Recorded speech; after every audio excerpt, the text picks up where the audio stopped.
الحمد للہ وسلام علی عبادہ الذین اصطفیٰ خصوصاً علی خیر الورا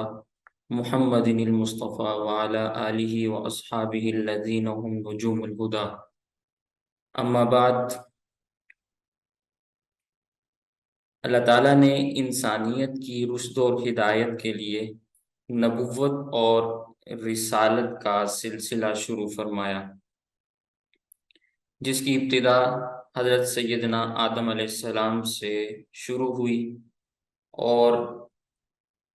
اس سلسلے کی آخری کڑی رحمت للعالمین، شفیع المذنبین، خاتم النبیین حضرت محمد صلی اللہ علیہ وسلم کی پر نور ذات مبارکہ قرار پائی۔ اس لیے عقیدہ ختم نبوت دین اسلام کے عقائد میں ایک بنیادی حیثیت رکھتا ہے۔ اللہ تعالیٰ نے اپنے محبوب حضور اکرم صلی اللہ علیہ وسلم کو خاتم النبیین کا منصب عطا فرمایا، اور بقیہ تمام قیامت تک آنے والی امت کی ہدایت اور نجات کا انحصار نبی کریم صلی اللہ علیہ وسلم کے ذریعے بھیجی گئی، اور آپ صلی اللہ علیہ وسلم کی بتائی گئی تعلیمات کو ماننے میں مرکوز رکھا۔ اب دین اسلام نے قیامت تک چلنا ہے، اور آپ صلی اللہ علیہ وسلم کی بعثت، نبوت اور رسالت کسی خاص قوم یا کسی ایک ملک یا کسی ایک خاص قبیلے یا کسی خاص خاندان یا چند مخصوص افراد کے لیے تو ہوئی نہیں تھی، بلکہ آپ صلی اللہ علیہ وسلم ایک عالمی نبی تھے، اور قیامت تک آنے والے انسانوں کے لیے اللہ تعالیٰ نے آپ کو مبعوث فرمایا تھا۔ اب توجہ طلب بات یہ ہے کہ نبی کریم صلی اللہ علیہ وسلم کی بعثت اس خطے میں ہوئی جہاں کی تاریخ کا اگر مطالعہ کریں تو پتہ چلتا ہے کہ وہاں نہ کوئی مہذب معاشرہ تھا، اور نہ ہی کوئی متمدن زندگی تھی۔ تمام قبائل، خاندان افتراق اور انتشار کا شکار تھے، اور مختلف قسم کے مذہبی نظریات کو وہ لوگ اپنائے ہوئے تھے۔ چنانچہ ایسی قوم کو ایک جھنڈے تلے جمع کرنا یا ایک تسبیح کے اندر ان کو پرو دینا کوئی آسان کام نہیں تھا، مگر اللہ تعالیٰ کے بھیجے ہوئے آخری نبی حضرت محمد صلی اللہ علیہ وسلم کی تعلیم و تربیت اور فیض صحبت سے یہ مشکل اور ناممکن کام بھی آسان ہو گیا، اور ایسا کام سر انجام پایا کہ اس کی پھر نظیر تلاش کرنا ہمارے لیے ممکن نہیں رہتا۔ اس کی کوئی مثال نہ پہلوں میں ملتی ہے اور نہ بعد والوں میں ملتی ہے، جیسی اللہ کے نبی صلی اللہ علیہ وسلم نے اس قوم اور قبیلے اور ان افراد کی تربیت فرمائی۔ نبی کریم صلی اللہ علیہ وسلم نے اپنی ایک شاگردوں کی جماعت صحابہ کرام کو تیار کیا، جو کسی خاص قوم کے نہیں تھے، ایک ملک کے نہیں تھے، ایک خاص قبیلے یا خاندان کے نہیں تھے۔ آپ صلی اللہ علیہ وسلم ان کے سامنے قرآن کریم کی آیات تلاوت فرماتے، ان کی تربیت کیا کرتے، سنت اور حکمت سکھایا کرتے، اور انہیں تزکیہ کی دولت سے مالا مال کیا کرتے تھے۔ گویا کہ آپ صلی اللہ علیہ وسلم کی تربیت نے ان حضرات کو مذہبی لحاظ سے، معاشرتی لحاظ سے، اخلاقی اعتبار سے، روحانی اعتبار سے اس درجہ کمال تک پہنچا دیا، اور ان مختلف خیالات کے حامل معاشرے میں زندگی گزارنے کے ہر شعبے میں، جس میں عقائد اور اعمال، عبادات اور معاملات، غم و خوشی، مصافحہ اور سلام، ہجرت اور اقامت، سفر اور حضر، دعوت اور ملاقات، عبادت اور تعزیت، غسل اور طہارت، کفن اور دفن، صلح اور جنگ، تجارت اور معیشت، مسجد اور گھر سے لے کر کھانے پینے، اٹھنے بیٹھنے، ملنے جلنے، پہننے اوڑھنے، رہنے سہنے، سونے جاگنے، مرنے جینے اور سیاست تک کے ہر میدان میں ایسا انقلاب پیدا کیا، اور اللہ تعالیٰ کی مدد و نصرت سے ان کے دلوں کو ایسا جوڑا کہ پھر وہ ایک ایسی قوم تیار ہوئی جس کی مثال تاریخ میں ڈھونڈنے سے بھی ہمیں نہیں ملتی۔ اسی کے متعلق شاعر مشرق حضرت علامہ اقبال رحمہ اللہ فرمایا کرتے تھے، کیا تو نے صحرا نشینوں کو یکتا، نظر میں خبر میں اذان سحر میں، طلب جس کی صدیوں سے تھی زندگی کو، وہ سوز اس نے پایا انہی کے جگر میں۔ تو اس دین نے قیامت تک چلنا ہے، اس لیے ایسا تو ہو نہیں سکتا کہ آپ صلی اللہ علیہ وسلم کی عمر مبارک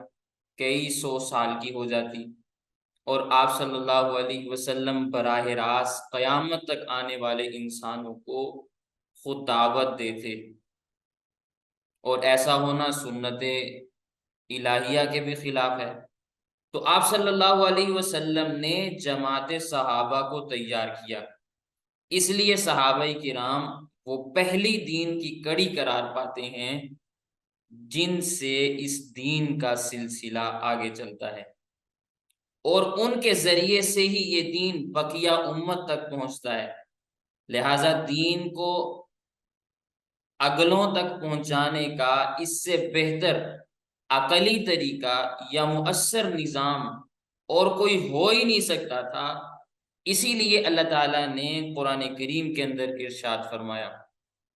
والذی بعث فی الامیین رسولا منہم یتلو علیہم آیاتہ ویزکیہم ویعلمہم الکتاب والحکمہ وَإِن كَانُوا مِن قَبْلُ لَفِي ضَلَالٍ مُبِينٍ وَآخَرِينَ مِنْهُمْ لَمَّا يَلْحَقُوا بِهِمْ وَهُوَ الْعَزِيزُ الْحَكِيمُ۔ یہ سورۃ الجمعہ کی آیت ہے جس کا ترجمہ ہے کہ وہی ہے جس نے امی لوگوں میں سے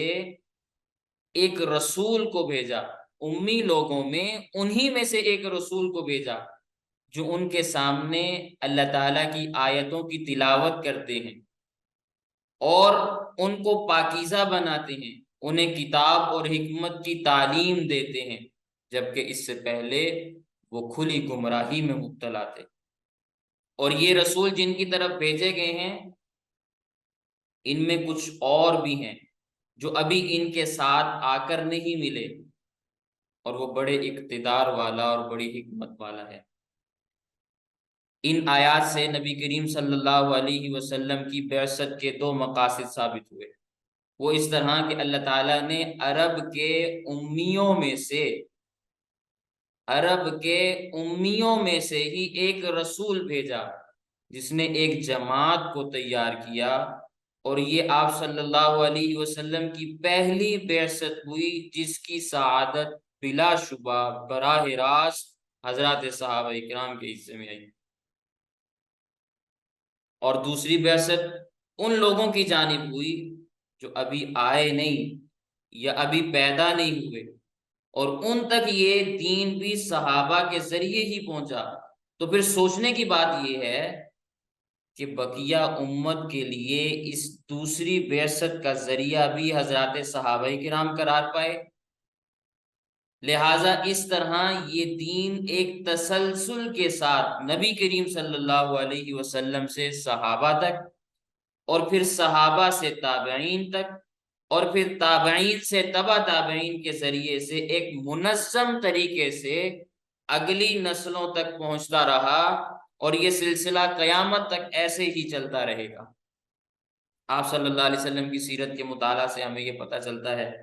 کہ جو ہی کسی علاقے میں اسلام قبول کیا جاتا تو آپ صلی اللہ علیہ وسلم فوراً وہاں اپنی تیار کردہ جماعت میں سے کسی شاگرد صحابی کو معلم بنا کر بھیجتے، اور معلم کو یہ احکامات دیے جاتے کہ وہ ان نئے مسلمانوں کو دین سکھایا کریں۔ آپ صلی اللہ علیہ وسلم کے بعد خلفاء کے دور میں بھی جو ہی کسی ملک یا علاقے میں دین اسلام کو قبول کیا جاتا تو خلیفہ وقت وہاں قرآن و سنت کی تعلیم کے لیے فوراً نبی کریم صلی اللہ علیہ وسلم کے کسی صحابی یا تابعی کو ان لوگوں پر مقرر فرما دیتے تھے۔ لہذا اسے پتہ چلتا ہے کہ پہلی صدی ہجری کے اندر ہی مکہ اور مدینہ سے لے کر کوفہ، بصرہ، شام، یمن، گویا کہ اسلامی سلطنت کے ہر صوبے، ہر بڑے شہر میں قرآن کریم اور سنت کی تعلیم کے لیے حلقے لگا کرتے تھے۔ لہذا آپ صلی اللہ علیہ وسلم کے بعد آپ کا لایا گیا دین بڑے احسن طریقے سے سینہ بسینہ قلم اور کاغذ کے ذریعے ہو بہو اسی طرح آگے منتقل ہوتا ہوا بقیہ امت تک پہنچا۔ یہاں ایک بات یہ بھی ذہن میں رکھنے والی ہے کہ اگر دین کی پہلی کڑی والے حضرات کے درمیان بشری تقاضے کے پیش نظر انتظامی امور میں کوئی اختلاف واقع ہو جاتا ہے تو اس وجہ سے ان کا کلمہ، اذان، نماز، وضو اور مسجد یا عبادت گاہ الگ الگ نہیں ہوئی، بلکہ وہ حضرات انتظامی امور کو دین کے ساتھ نہیں جوڑا کرتے تھے۔ اس لیے اختلافات ہونے کے باوجود وہ بزرگان دین کے معاملے میں ایک دوسرے پر مکمل اعتماد کیا کرتے تھے، اور دنیاوی معاملات میں اختلاف رکھنے کے باوجود ایک ہی کلمہ، ایک ہی نماز، ایک ہی اذان، وضو اور مسجد کے ساتھ اسی معاشرے میں رہا کرتے تھے۔ آپ صلی اللہ علیہ وسلم کے بعد صحابہ کرام اور ان کے بعد تابعین اور پھر تبع تابعین کی محنت اور ایثار و قربانی سے یہ دین آگے بقیہ امت تک پہنچا، جس میں پہلی صدی ہجری کے آخر تک صحابہ کرام بذات خود موجود تھے، اور دوسری صدی ہجری میں تابعین اور تبع تابعین ایک بڑی تعداد میں موجود تھے، جن میں حدیث اور فقہ کے بڑے ائمہ میں سے حضرت امام اعظم ابو حنیفہ نعمان بن ثابت رحمہ اللہ تعالی، حضرت امام مالک، حضرت امام اوزاعی، امام سفیان ثوری، حضرت امام لیث بن سعد، حضرت امام شافعی، حضرت امام احمد بن حنبل رحمہم اللہ تعالی، اور ان جیسی بڑی قداور علمی شخصیات شامل ہیں جو اس زمانے میں موجود تھیں، اور یہ تمام حضرات اہل سنت والجماعت کے ائمہ اور بڑے مانے جاتے ہیں، اور ان ائمہ کی تقلید دوسری صدی ہجری سے ہی تمام اسلامی ملکوں کے اندر رائج ہو چکی تھی، اور ان میں سے بھی بالخصوص حضرت امام اعظم ابو حنیفہ رحمہ اللہ، حضرت امام مالک رحمہ اللہ، حضرت امام شافعی رحمہ اللہ، حضرت امام احمد بن حنبل رحمہ اللہ کے مدون شدہ فقہی مذاہب وہ اسلامی ملکوں کے اندر رائج تھے، جو آج تک پوری شان و شوکت کے ساتھ اور پوری جاویدانی اور تابانی کے ساتھ چل رہے ہیں۔ اسی طرح پہلی اور دوسری صدی ہجری میں احادیث کا ذخیرہ بھی کئی صحیفوں اور کتابوں کی شکل میں موجود تھا، اور بالخصوص پہلی صدی ہجری میں نبی کریم صلی اللہ علیہ وسلم کے تیار کردہ احادیث کے زندہ اور جاوید نسخے صحابہ کرام بذات خود موجود تھے، جن میں سے ہر کوئی اپنی اپنی کوشش کے مطابق تابعین کو فیضیاب کر رہا تھا۔ تاریخ اسلامی کے مطالعہ سے ہمیں یہ پتہ چلتا ہے کہ دوسرے عباسی خلیفہ ابو جعفر منصور کے دور خلافت کے آخری چند سالوں میں ایک علم سے واقفیت کی غرض سے اور علمی خدمت سمجھتے ہوئے فلسفہ یونان کی کتابوں کا عربی میں ترجمہ کرنے کا تھوڑا بہت آغاز ہوا، جو وقت گزرنے کے ساتھ ساتھ بڑھتا چلا گیا، اور بالآخر خالصتاً عقل پر مبنی اس فلسفہ یونان نے مذہب اسلام کے ساتھ ٹکراؤ پیدا کیا۔ اس وقت کے علماء کرام کو اللہ تعالیٰ جزائے خیر دے، کہ انہوں نے اسلامی عقائد کا دفاع کرتے ہوئے وحی اور عقل کی مدد سے ان مسائل اور نظریات کا خوب رد کیا۔ اس وقت کے علماء ربانیین میں حضرت امام ابو منصور ماتوریدی رحمہ اللہ اور حضرت امام ابو الحسن اشعری رحمہ اللہ کا نام بہت جانا پہچانا اور سر فہرست ہے، جنہوں نے اسلامی عقائد کا دفاع کر کے نہ صرف یہ کہ ان کا حق ادا کیا، بلکہ علم الکلام جیسے اونچے موضوع اور فن کی بنیاد بھی رکھی، جسے بعد میں حضرت امام غزالی رحمہ اللہ جیسی علمی شخصیت نے بہت کمال کی حد تک عروج بخشا۔ حضرت امام غزالی رحمہ اللہ نے فلسفے کی آنکھوں میں آنکھیں ڈال کر اور اسی کی زبان اور منطق میں اس کا جواب دیا۔ یونانی فلسفے پر حضرت امام غزالی رحمہ اللہ کی مقاصد الفلاسفہ اور تحافت الفلاسفہ نامی کتابیں بہت مشہور ہیں۔ حضرت امام غزالی رحمہ اللہ کے بعد حضرت امام فخر الدین رازی رحمہ اللہ جیسی شخصیت تشریف لائے اور فلسفے کی انہوں نے دھجیاں اڑا کے رکھ دی۔ یہاں میں یہ بات بھی واضح کر دوں کہ اہل سنت والجماعت نے ہمیشہ علم الکلام کو ایک فن کی حد تک سمجھا ہے، یا ایک فن کی حد تک اس کو رکھا ہے، جس کے ذریعے اہل باطل کا انہی کی زبان میں رد اور حق واضح کرنا مقصود ہوا کرتا تھا، کیونکہ اسلام کی ہدایت کا سرچشمہ قرآن و سنت کے ذریعے بہتا ہوا چلتا چلا آ رہا ہے، اور اسی طرح یہ قیامت تک بہتا رہے گا اور چلتا چلا رہے گا۔ یونانی فلسفے کا اسلام سے باقاعدہ واسطہ پڑھنے سے پہلے ہی خالصتاً قرآن اور حدیث اور فقہ کی تعلیمات اہل سنت کے اسلاف اور ائمہ کے ذریعے ترتیب پا کے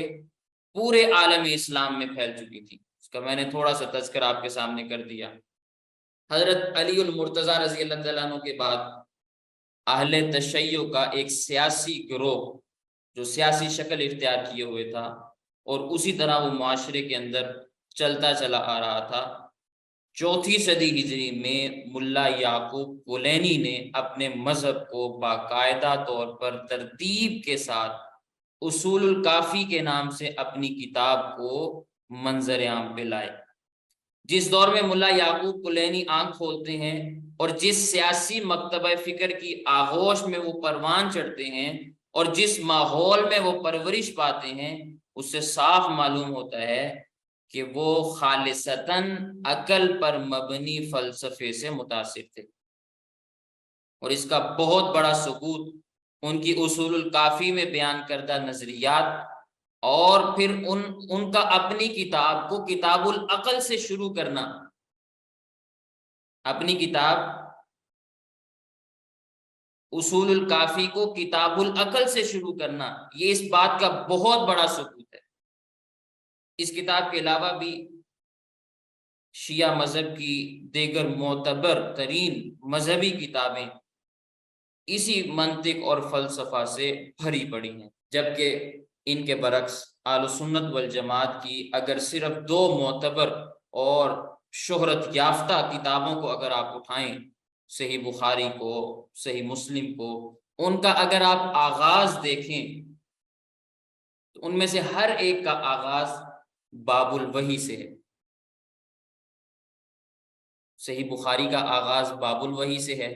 اور صحیح مسلم کا آغاز کتاب الایمان سے ہوتا ہے،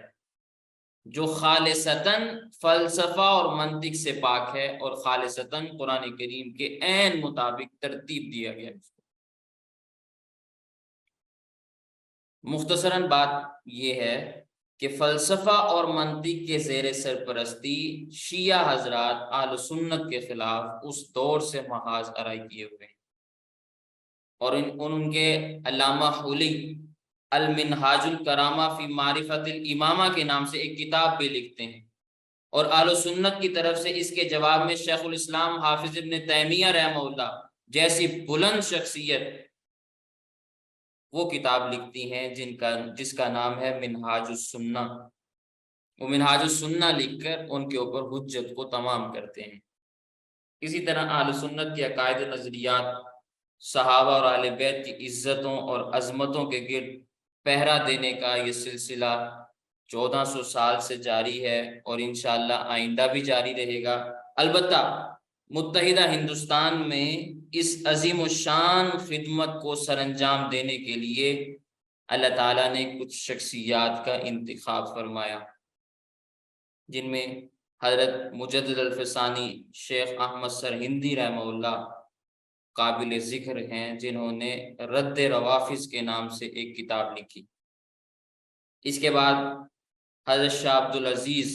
رحمہ اللہ، ان کی کتاب تحفہ اثنا عشریہ وہ منظر عام پہ آئی۔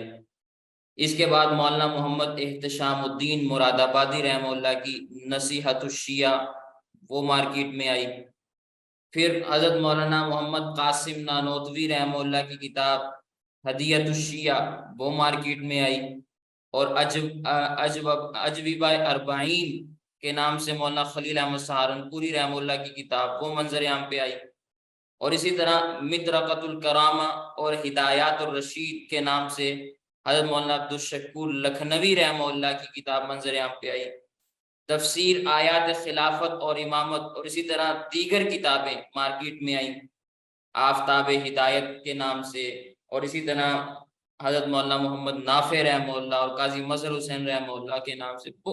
بہت ساری کتابیں اس موضوع کے اوپر مارکیٹ میں آج بھی ہمیں ملتی ہیں، جو اس موضوع کے اوپر ہمیں بہت ساری باتیں اور علوم فراہم کر دیتی ہیں۔ تو یہ میں نے مختصر سی بات عرض کی، یہ بات سمجھانے کے لیے کہ یونانی فلسفہ اور مذہب شیعہ آپس میں کیسے ملے ہوئے ہیں۔ اگلی بات،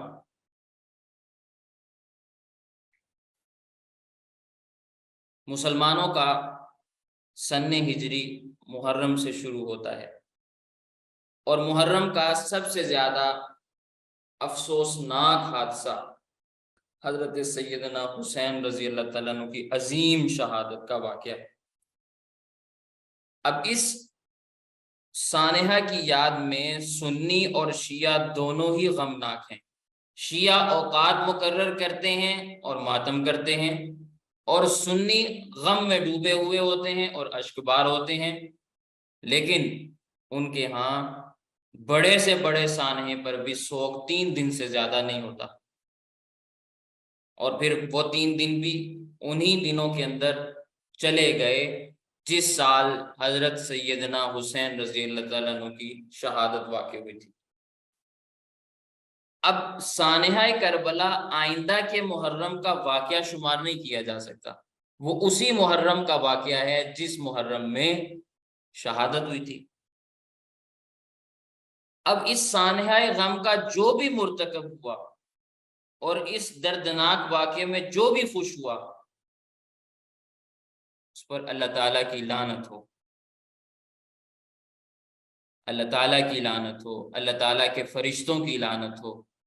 تمام کے تمام مومنین مسلمانوں کی لعنت ہو۔ شیخ الاسلام حافظ ابن تیمیہ رحمہ اللہ اہل سنت والجماعت کے بڑے مقتدر علماء میں گزرے ہیں۔ انہوں نے ابن زیاد کے اوپر لعنت کرتے ہوئے اہل سنت والجماعت کے عقیدے کی بڑی بہترین وضاحت پیش کی ہے۔ ان کی کتاب منہاج السنہ کے اندر یہ بات موجود ہے۔ البتہ جب یہ دونوں طبقے اہل سنت اور شیعہ اس سانحہ کربلا کے اوپر غم زدہ ہیں اور غمگین ہیں، تو چاہیے تو یہ تھا کہ اس پر ان دونوں میں تاریخی اتحاد ہوتا، دونوں اور زیادہ ایک دوسرے کے قریب آتے، لیکن افسوس یہ ہے کہ انہی دنوں میں ان دونوں کے درمیان اور زیادہ کھچاؤ نظر آتا ہے۔ محرم میں عام سڑکوں کے اوپر بھی پولیس کو بڑے بڑے مورچے سنبھالنے پڑتے ہیں، اور پولیس کیا فوج اور رینجرز شہروں کو سنبھالتے ہیں۔ شیعہ اگر واقعی ان دنوں میں مظلومین کربلا سے اپنی ہمدردی اور محبت کا اظہار کریں تو اس سے ان کے بارے میں اہل سنت کے دلوں میں محبت پیدا ہونی چاہیے، نہ کہ اختلافات مزید ابھرتے، دونوں حلقوں میں، یعنی اہل سنت والجماعت کے حلقوں میں اور شیعہ کے حلقوں میں، اہل بیت سے محبت اور عقیدت متفق علیہ مسئلہ ہے۔ ہم بھی اہل بیت کا احترام کرتے ہیں، ان کو مانتے ہیں، اور شیعہ بھی ان کو تسلیم کرتے ہیں، لیکن اس محبت اور عقیدت کے باوجود چند سال پہلے ایک بار محرم میں جو کھچاؤ نظر آیا، اس کے تصور سے بھی وہاں کی سڑکیں کانپتی ہیں، جن سڑکوں کے اوپر وہ معاملات پیش آئے، اور دل تڑپتے ہوئے نظر آتے ہیں۔ یہ میں اپنی بات نہیں کر رہا، یہ وہ بات عرض کر رہا ہوں جو ہمارے اخبارات میں، ہمارے میڈیا کے اوپر شائع شدہ ہے، چھپی ہوئی چیزیں ہیں۔ روزنامہ امت کے ایک کالم نگار ہیں یونس عالم صاحب، انہوں نے محرم کی ایک ماتمی مجلس کا آنکھوں دیکھا حال اپنے کانوں سنا اور خود اس کو آگے بیان کیا اور اخبار کے اندر شائع کیا۔ ان کی بات تو پرانی بات ہے، آپ پچھلے سال کے واقعات دیکھیں اور اس سے گزشتہ سال کے آپ واقعات دیکھیں، آپ کے سامنے حقیقت واضح ہو جائے گی۔ محرم کے دنوں میں ہونے والے ماتمی مجالس، ان کا مقصد حضرت امام حسین رضی اللہ تعالیٰ عنہ کی مظلومانہ شہادت پر رنج و غم کا اظہار ہے، یا یہ مقصد ہے، یا پھر دوسرا مقصد ہے جو واضح ہوا یا جو ہم نے اور آپ نے دیکھا کہ اس کے پیچھے خلفائے راشدین اور صحابہ کرام کے متعلق غیظ و غضب کا اظہار کیا گیا۔ آج بھی شیعہ اگر اپنی دوغلی پالیسی کو چھوڑ دیں تو وہ اپنے ان دور کے فاصلوں کے باوجود ہمارے ساتھ ایک صف اسلام کے اندر بیٹھ سکتے ہیں۔ اہل سنت نے ان کے لیے کبھی بھی اپنے دروازے بند نہیں کیے۔ ان کے بڑے بڑے علماء قم میں اور نجف کے اندر جو ان کے مجتہدین بیٹھے ہیں، جب عوام میں ام المومنین حضرت عائشہ صدیقہ رضی اللہ تعالیٰ عنہ کا نام لیں گے تو بڑے محبت اور احترام کے ساتھ اس کا اظہار کریں گے، اور جب ان کا دوسرا گلا کھلے گا تو وہ تبرہ اگلتے دکھائی دیں گے۔ اور ان کے نجف کا ایک مجتہد حضرت ام المومنین رضی اللہ تعالیٰ عنہ کو اس طرح ماں کہنے کا اظہار کرتا ہے، پھر اسی کے بعد اگلی سطر کے اندر وہ اپنی ہی بیان کی ہوئی بات کو الٹا کر دیتا ہے۔ اگر اس کی تحریر میں آپ کے سامنے پیش کروں تو آپ بھی حیران اور پریشان ہوں گے کہ ابھی اس نے کیا کہا اور پھر بندر کی طرح اس نے کلا بازی کیسے ماری۔ یہ وہ موقف تبرے والا ہے جس کی وجہ سے وہ عام مسلمانوں کے ساتھ ایک صف اسلام میں بیٹھنے کے لائق نہیں سمجھے جاتے، باوجود اس کے کہ وہ اہل بیت اکرام کی محبت اور عقیدت کے اندر وہ بھی شریک ہیں، ہم بھی شریک ہیں۔ یہ جو بات میں نے آپ کے سامنے عرض کی، اگر میں اس کی مثال آپ کے گوش گزار کرنا چاہوں، وہ نجف کا جو مجتہد تھا، اس نے جو تحریر لکھی، میں اس کا ایک جملہ اگر آپ کے سامنے عرض کروں، کہتا ہے عائشہ مومنوں کی ماں ہیں، ہم نے ان کے ماں ہونے کا کب انکار کیا۔ عائشہ مومنوں کی ماں ہیں، ہم نے ان کے ماں ہونے کا کب انکار کیا، مگر اس سے ان کا مومنہ ہونا تو ثابت نہیں ہوتا، ماں ہونا ثابت ہوتا ہے۔ ماں ہونا اور بات ہے، مومنہ ہونا اور بات ہے۔ یہ وہ گفتگو ہے اس کی، اور ماں کے نام سے پہلے حضرت لکھنا بھی اسے نصیب نہ ہوا۔ قرآن کریم کی آیت کے الفاظ کو اگر آپ دیکھیں، جہاں اللہ تعالیٰ نے فرمایا ازواجہ امہاتہم، جہاں لفظ امہاتہم کے اوپر اگر آپ غور کریں اور اس کو میں اگر علمی انداز کے اندر بیان کروں تو یہ مرکب اضافی ہے۔ جس طرح الف لام تعریف اپنے اسم کو معرفہ بناتا ہے، اسی طرح اضافت بھی معرفہ بناتی ہے۔ امہاتہم میں ماں ہونا یہ نسبت اکرامی ہے، نسبت حقیقی نہیں ہے۔ نسبت حقیقی ہوتی تو امہات المومنین صحابہ سے پردہ نہ کرتی۔ یہاں نسبت حقیقی ہے ہی نہیں، نسبت اکرامی ہے۔ اکرامی نسبت سے ماں ہونا یہ اس بات کو ثابت کرتا ہے کہ حضرت عائشہ کو بھی مضاف المؤمنون کی وجہ سے مومنہ مانا جائے۔ جب ان کو یہ عزت مومنوں کی ماں ہونے کی وجہ سے ملی ہے تو کیا وہ خود مومنہ نہیں ہوگی؟ جس کی وجہ سے ان کی ماں ہونے کی یہ اکرامی نسبت انہیں حاصل ہوئی، کیا وہ خود مومنہ نہیں ہوں گی؟ یہ بالکل اسی طرح ہے جس طرح حضرت معاویہ رضی اللہ تعالیٰ عنہ کو خال المومنین کہنا، مسلمانوں کا، مومنوں کا ماموں کہنا، ایک اکرامی نسبت ہے، حقیقی نسبت نہیں ہے۔ اب یہ تو نہیں کہا جا سکتا کہ ان کے ماموں ہونے کی وجہ سے ان کا نکاح امت کی کسی خاتون سے جائز نہیں۔ مسئلہ یہ ہے کہ نسبت حقیقی اور نسبت اضافی کے اندر جو لوگ فرق نہ کر پائے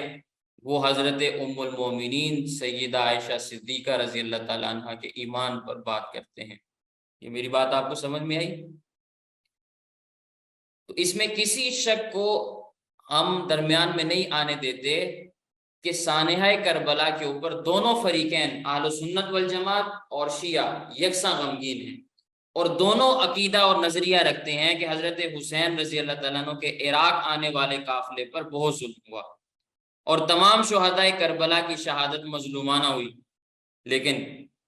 اس احساس میں دونوں فریقوں کا اعتقاد اپنا اپنا ہے۔ اہل سنت ان مجالس محرم میں شہدائے کربلا کی ایک تاریخی یاد کو بیان کرتے ہیں، اور شیعہ ان مجالس میں اپنا ایک شرعی عمل پورا کرتے ہیں۔ اہل سنت نظریہ رکھتے ہیں کہ جس محرم الحرام میں حضرت حسین رضی اللہ تعالیٰ عنہ اور ان کے بھائی حضرت عثمان رحمہ اللہ اور ان کے بڑے بیٹے علی اصغر رحمہ اللہ اور علی اکبر رحمہ اللہ مظلومانہ طور پر شہید ہوئے، آئندہ آنے والے محرم اس محرم کی صرف تاریخی یاد ہیں، لیکن شیعہ کے ہاں ہر سالانہ محرم ایک مستقل شرعی حیثیت رکھتا ہے۔ ہم اس سالانہ رسم ماتم کو جائز نہیں سمجھتے۔ ہمارے ہاں سوگ کے دن صرف 3 ہیں جو اس محرم میں پورے ہو گئے تھے جس محرم میں حضرت حسین رضی اللہ تعالیٰ عنہ کو شہید کیا گیا اور ان کے ساتھ ان کے بھائیوں کو شہید کیا گیا اور ان کے خاندان کے افراد کو شہید کیا گیا۔ یہ اسی طرح ہے کہ ہم کہیں کہ جس ربیع الاول میں حضور اکرم صلی اللہ علیہ وسلم کی ولادت ہوئی، آئندہ آنے والے ربیع الاول اس ربیع الاول کی صرف تاریخی یاد ہیں، ان کی وہ حیثیت نہیں جو اس پہلے ربیع الاول کی تھی جس میں حضور اکرم صلی اللہ علیہ وسلم کی پیدائش ہوئی تھی۔ اسی طرح رجب وہ نہیں جس میں سفر معراج پر نبی کریم صلی اللہ علیہ وسلم گئے۔ آئندہ آنے والے جتنے بھی رجب ہیں وہ اس رجب کی تاریخی یاد ہیں جس رجب میں اللہ کے نبی صلی اللہ علیہ وسلم کو سفر معراج کروایا گیا۔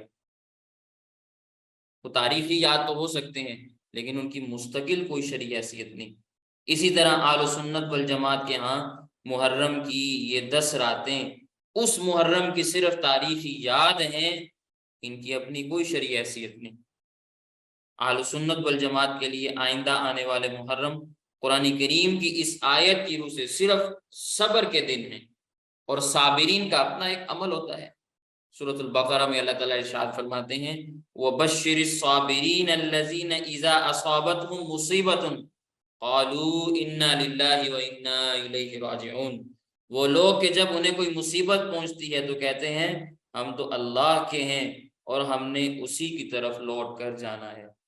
اہل سنت والجماعت اپنے ہاں یہ 10 راتیں اس لیے منعقد کرتے ہیں کہ ہمارے اہل سنت والجماعت بھائی شیعہ کی ان مجالس میں نہ جائیں، ان کے ذاکروں کو نہ سنیں جو صحابہ کرام کے خلاف بکواسات کرتے ہیں، عمل تبرہ سے کسی قسم کی بدامنی پیدا کرنے کی کوشش کرتے ہیں۔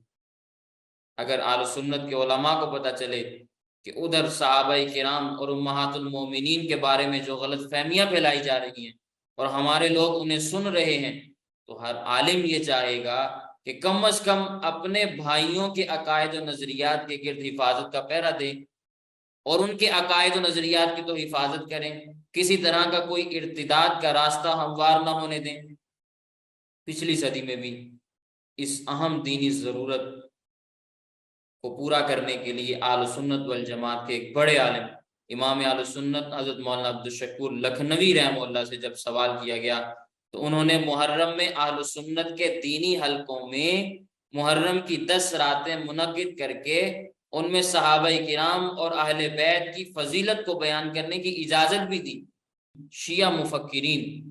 جو دوسرے مسلمانوں سے بالکل علیحدہ رہے ہیں، اپنا تحفظ ضروری سمجھتے تھے، انہوں نے برملا کہا کہ ہمارے اور دوسرے مسلمانوں کے درمیان اختلافات فروعی نہیں ہیں،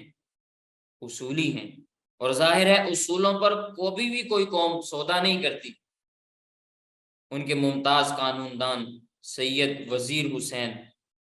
یہ چیف جسٹس بھی رہے ہیں، وہ اپنی ایک تقریر میں کہہ رہے تھے